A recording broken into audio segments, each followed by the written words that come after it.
আজকে আমরা প্রায় ৫:১৫ পর্যন্ত আলোচনা করেছি। আমাদের আলোচনা অসমাপ্ত আছে। আরেকটি সুবিধাজনক দিনে আমরা ইনশাআল্লাহ আবার আলোচনা মিলিত হব এবং আলোচনা যদি সেদিনও শেষ না হয় অব্যাহত থাকবে। যেহেতু আমরা খুব ডিটেলস এবং বিস্তৃত আলোচনা মত বিনিময় করছি, আমরা খুব তাড়াহুড়া করছি না, এই জন্যে যে বিষয়গুলো পটেনশিয়ালি বেরিয়ে আসা উচিত এবং একটা সিগনিফিক্যান্ট রিফর্ম যাতে হতে পারে, আমরা সেই লক্ষ্যকে অর্জন করতে চাচ্ছি। যারা ঐকমত্য কমিশনের যারা আছেন তারাও অত্যন্ত ধৈর্য সহকারে এই আলোচনা করছেন এবং তাদেরও লক্ষ্য একই রকম যে আমরা ঐকমত্যের ভিত্তিতে জাতির জন্য অতি গুরুত্বপূর্ণ এবং প্রয়োজনীয় রিফর্ম যেটি সেখানে আমরা পৌঁছতে পারি। আজকে অনেকগুলো বিষয় আলোচনা হয়েছে। কিছু কিছু বিষয়ে আমরা একমত হতে পেরেছি, কিছু কিছু বিষয়ে আমরা নিজেরা প্রস্তাব দিয়েছি, সেটা ওনারা বিবেচনার জন্যে সেটা কনসিডার করছেন। কিছু কিছু বিষয়ে আমরা আরও আলোচনা প্রয়োজন, সেই জন্য এটাকে আমরা পেন্ডিং করেছি, রেফার করেছি ফর দ্য নেক্সট ডে, যেদিন আমরা আবার ডিসকাশন করব। যে কয়েকটি বিষয়ে আমরা একমত হয়েছি তার ভিতরে একটি গুরুত্বপূর্ণ বিষয় হচ্ছে প্রধানমন্ত্রী দুইবারের বেশি একই পদে থাকতে পারবেন না। এর মানে হচ্ছে কোনো প্রধানমন্ত্রী কনজিউটিভ 10 ইয়ার্স এবং এর থাকতে পারবেন এবং এরপরে আর কন্টিনিউ করতে পারবেন না। 2 নম্বর আমরা একমত হয়েছি আর্টিকেল 70 যেটা আছে সেখানে আমরা কিছু অ্যামেন্ডমেন্ট সহকারে ওনাদের প্রস্তাবনার সাথে আমরা একমত হয়েছি।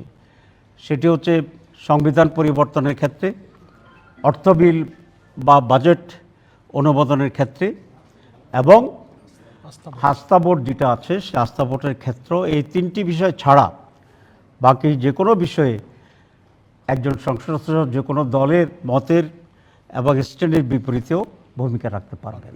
যে ন্যাশনাল এনসিসি যেটা করা হয়েছে, ন্যাশনাল কনস্টিটিউশনাল যে কাউন্সিল হয়েছে, এটার সাথে আমরা নীতিগতভাবে একমত হয়েছি, কিন্তু ডিটেলসে পাওয়ার এবং অথরিটির ক্ষেত্রে আরও আলোচনার প্রয়োজন, এটা আমরা বলেছি এবং তারাও আলোচনার জন্য আগে অগ্রসর হয়েছেন।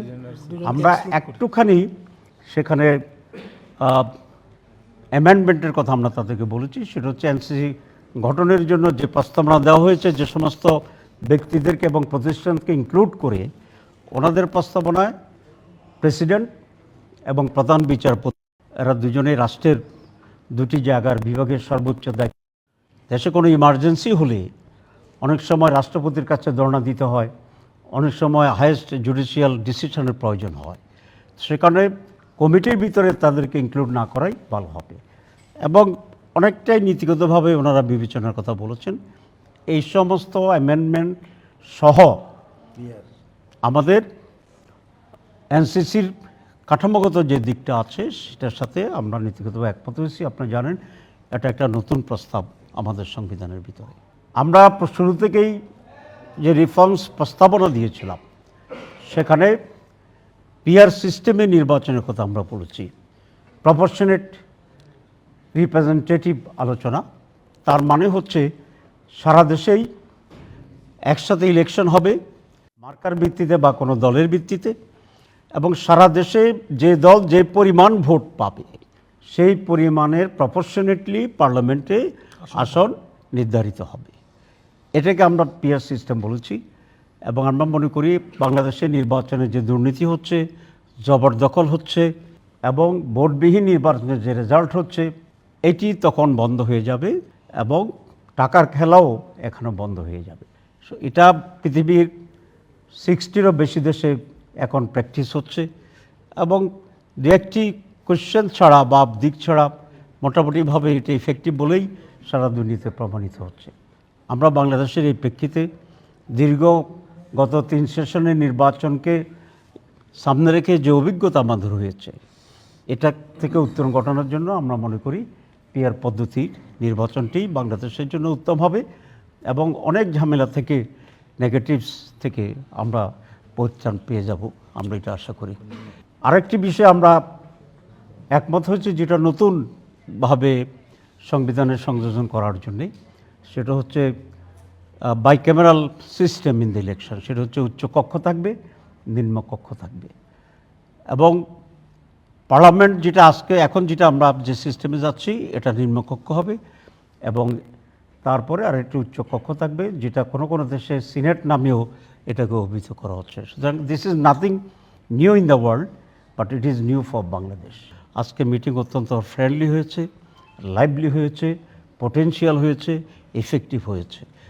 আমরা আশা করি ইনশাল্লাহ আমরা একটা সুন্দর সমঝোতায় ঐক্যমত্যে পৌঁছতে পারবো। আপনাদের সবাইকে ধন্যবাদ। যে মোটা দাগে 166টি প্রস্তাব আছে বিভিন্ন সংস্কার কমিশনে, সেগুলো কতটি নিয়ে আজ আলোচনা হয়েছে এবং সেগুলোর মধ্যে কতগুলো আপনি?